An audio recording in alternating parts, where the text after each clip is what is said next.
আছেন আপনাদের প্রিয় আরেকজন মানুষ। দাদা, ঈদ মোবারক। ঈদ মোবারক। ঈদ মোবারক ইলিয়াস। ঈদ মোবারক দাদা। কিন্তু সমস্যা হচ্ছে এই যে ঈদের ভেতরে সেনাবাহিনীর লোকজন শুনলাম বাধা দিচ্ছে, তারা আপনার এখানে এই ইয়েটা ভাঙার জন্য বুলডোজার ঢুকাতে যাচ্ছে, সেটা ঢুকাতে দিচ্ছে না। আপনার কাছে এই বিষয়ে আপনি এই পুরো বিষয়টি আপনি দেখভাল করছেন, তো আপনার কাছে কি জানাচ্ছে সেখানে যারা উপস্থিত আছে তারা? না, প্রথমত সেনাবাহিনীকে ডাকা হয়নি। সেনাবাহিনী ইন এইড টু সিভিল পাওয়ার মোতায়েন আছে। তার মানে সিভিল পাওয়ার যখন সেনাবাহিনীকে ডাকবে তখন সেনাবাহিনী আসবে। তো সেনাবাহিনীকে বাংলাদেশ সরকার আহ্বান জানায়নি, স্বরাষ্ট্র মন্ত্রণালয় আহ্বান জানায়নি, প্রফেসর ইউনূস আহ্বান জানায়নি। সেনাবাহিনী আসছে ওয়াকারের নির্দেশে। ওয়াকার দেখাতে চায় যে সে তার বোনের সম্পদ রক্ষা করার জন্য তার সেনাকে নিয়োগ করছেন। এইটা রাষ্ট্রদ্রোহিতা। এইটা রাষ্ট্রদ্রোহিতা। কোনোভাবেই সেনাবাহিনীর আইনত কোনো অধিকার নাই ওইখানে আসার, যতক্ষণ পর্যন্ত না সেনাবাহিনীকে সরকার ডাকবে। সেনাবাহিনী মোতায়েন হয়েছে ইন এইড টু সিভিল পাওয়ার একটা আইনের অধীনে। আমরা আহ্বান জানাচ্ছি সেনাবাহিনীকে সরে যেতে হবে ওইখান থেকে। আর সেনাবাহিনী বুলডোজার আটকেছে। আমরা সেনাবাহিনীকে ওইখানে যারা সৈনিক আছেন, জুনিয়র অফিসার আছেন, সবাইকে আহ্বান জানাচ্ছি বুলডোজার ছেড়ে দিন। বুলডোজার আসুক বা না আসুক, আমরা 32 নম্বর আজকে রাখবো না। এটা ভেঙে মাটির সাথে মিশিয়ে দেবো আমরা। এবং উপরে শুনলাম তারা হেলিকপ্টার পর্যন্ত তারা এখানে উপরে মহড়া দিচ্ছে। হেলিকপ্টার তো হাসিনা উড়িয়েছিল। হাসিনা উড়িয়েছিল হেলিকপ্টারে কি হাসিনাকে বাঁচাইতে পারছে? পারে নাই। হেলিকপ্টার আছে, হাসিনাকে বাঁচাইতে পারে নাই। আজকেও 32 নাম্বার বাঁচাইতে পারবে না। আমরা 32 নম্বরের সর্বশেষ অবস্থাটা একটু জানার চেষ্টা করব। তার আগে কিছু জিনিস দাদা আপনার কাছে জেনে নেই, যে একটু ঢুকতে বলেন না তাড়াতাড়ি। তো আমরা ফেসবুকে বিভিন্ন দু একটা পত্রিকাতেও দেখলাম যে এটা হচ্ছে এই জাতির ইতিহাসের সাথে মিলেমিশে একাকার, ধানমন্ডি 32 নম্বর। আপনি ইতিহাস নিয়ে আপনি বেশ কয়েকটি বই লিখেছেন, আপনি গবেষণা করেন, মানে 32 নম্বরের আসল ইতিহাসটা দাদা কি বলেন তো? না, আমি ওই ইতিহাসে যেতে চাই না। মানে বিষয়টা হচ্ছে যে বিপ্লব বিজয়ের একটা স্মারক থাকতে হয়। আমরা একটা স্মারক অর্জন করেছি, শেখ মুজিবের মূর্তি। আমরা সেটা ভেঙেছি এবং ফ্যাসিবাদের যে আতুর ঘর ধানমন্ডি 32 নাম্বার, সেটাকেও আমরা রাখবো না। ফরাসি বিপ্লবে বাস্তিল দুর্গ ভেঙে ফেলা হয়েছে। আমরা এই 24-এর বিপ্লবে ধানমন্ডি 32 নাম্বার আমরা গুড়িয়ে দেব। ওটাই আমাদের লক্ষ্য। না, এখানে ওনারা বলার চেষ্টা করছে যে এই এত রাজনৈতিক প্রতিহিংসা, এটা তারা এই যে সুশীলরা এখন এইসব কথা বলছে, বিশেষ করে সবচাইতে বেশি আমি যেটাকে বলেছিলাম ওর ক্যারা উঠেছে, এই শাওনের ফালাফালি সবচাইতে বেশি দাদা। এই যে এ ঘন্টায় ঘন্টায় মানে ছাত্রদের বিরুদ্ধে পোস্ট করছে, এই আওয়ামী লীগের পক্ষে নানানভাবে ঘুরিয়ে পেঁচিয়ে কথাবার্তা বলছে। তো এইসব সুশীলরা তো যখন কিনা লাশের উপরে আপনার এই যে জুতা নিক্ষেপ করেছে, কাদের সালাউদ্দিন কাদের চৌধুরীর কবরে ভাঙচুর করা হয়েছে, তখন তো এরা কোনো কথা বলে না। এখন এরা হঠাৎ করে গজিয়ে উঠছে। আমি এই বিষয় নিয়ে বলবো না ইলিয়াস। এটা নিয়ে আমাদের আসলে অন্য একটা পরিকল্পনা করা দরকার। সেটা হচ্ছে হুমায়ুন আহমেদের যে শুটিং এর স্পটটা যেটা শাওন দখল করেছে। হুমায়ুন আহমেদ আমাদের জাতির সম্পদ এবং হুমায়ুন আহমেদ যেটা সৃষ্টি করেছে সেটাও জাতির সম্পদ।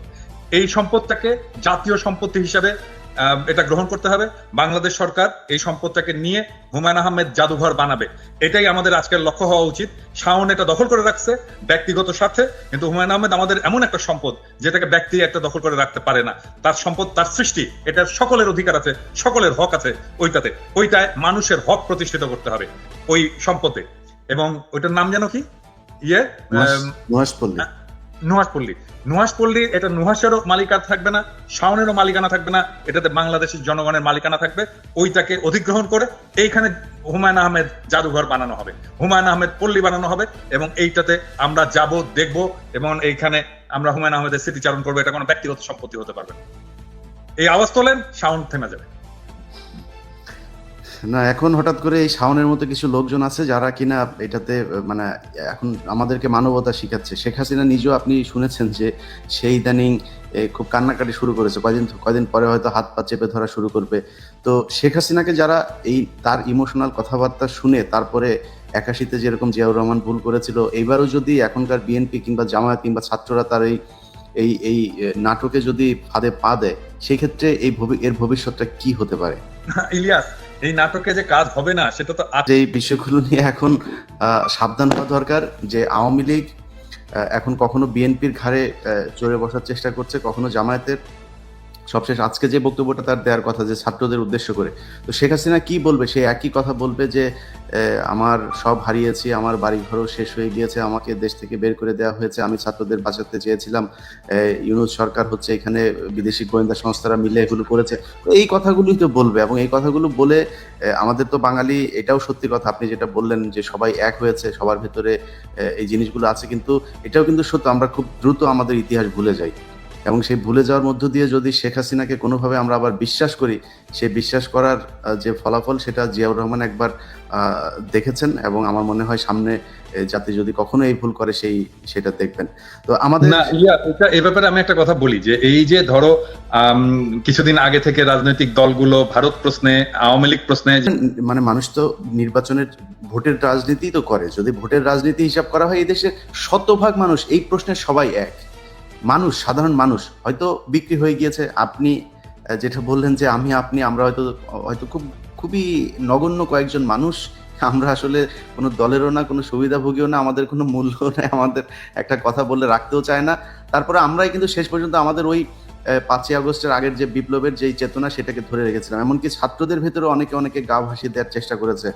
তো এই যে এই রাজনৈতিক দলগুলো যে আপনার এই প্রশ্নে তারা কিছুটা শিথিল হলো, তারা তো এই জায়গাটায় থাকলে আপনার বা আমার ভিডিও মানুষ কেন দেখে? আমরা আজকে যদি যে কথাগুলো এখন বলছি তার বিপরীত ধরনের কথা যদি বলি, কালকে জনগণ আমাদেরকে গালাগাল করবে, আমাদের ভিডিও দেখবে না, কেউ দেখবে, পছন্দ করবে, কেউ দেখবে না, So, আমাদের কেউ আমাদের চেহারা ভিডিও দেখে দেখবে আসলে না, কেউ এখানে ভুলেই যাবে আমরা কেউ ছিলাম, ভুলেই যাবে। রাইট। তো বিএনপি এবং জামায়াতের সমস্যাটা কোথায়? তাদের ভোটের রাজনীতি, মানুষের সমর্থনই যদি তাদের দরকার হয়, ওই প্রশ্নে তো বাংলাদেশের জনগণ এক, যে এই দেশে শেখ হাসিনার অস্তিত্ব থাকবে না, শেখ পরিবারের কোনো অস্তিত্ব এই দেশে থাকবে না, ভারতের কোনো আগ্রাসন এই দেশের মানুষ মেনে নেবে না। সো এই দুইটা প্রশ্নে এক হওয়াটা আমার মনে হয়, এক হলে আমাদের সাথেও যেই দ্বন্দ্বগুলো আমার তো আরো দুইটা পয়েন্ট আছে, আমি জানি না তোমার সাথে তো আমি এটা শেয়ার করছি। বাংলাদেশে একটা সাম্যের সমাজ চাই, বাংলাদেশে একটা ইনসাফের রাষ্ট্র চাই, আমার চারটা সিম্পল জিনিস। আই বিলিভ যে এটা তোমারও চাওয়া। না, এটা সবারই চাওয়া, এরকম অনেক কিছু আছে যেগুলো কমন চাওয়া সবারই, আপনি এটার মতো এরকম হাজার বলতে পারবেন, কিন্তু আমার কথা হলো যে এই কমন যে চাওয়াগুলো, এই চাওয়াগুলো নিয়েও কেন 5 তারিখের পরে আমাকে বা আপনাকে বা আমাদেরকে যুদ্ধ করতে হচ্ছে? এই জায়গাগুলোতে আমার মনে হয় বিএনপি, আপনি যেটা বলেন, আজকে যদি এই বক্তব্য দিয়ে থাকে, অবশ্যই তাদেরকে সাধুবাদ জানাই, এবং আমার বিশ্বাস যে জামায়াত ইসলামীও এই একই ধরনের বক্তব্যে অনড় থাকবে শেষ পর্যন্ত। তো আমি চেষ্টা করছিলাম দাদা 32 নাম্বার থেকে কয়েকজনকে লাইভে নিয়ে আসা, কিন্তু সমস্যা হলো এখানে নেটওয়ার্কের খুব সমস্যা হচ্ছে, টেলিভিশনগুলোও দেখলাম যে লাইভ করতে পারছে না, ওইখানে বাফারিং হচ্ছে বারবার। তো জ্যামার ট্যামার বসিয়েছে নাকি আবার কেউ? হইতে পারে, হইতেই পারে, এটা সেনাবাহিনী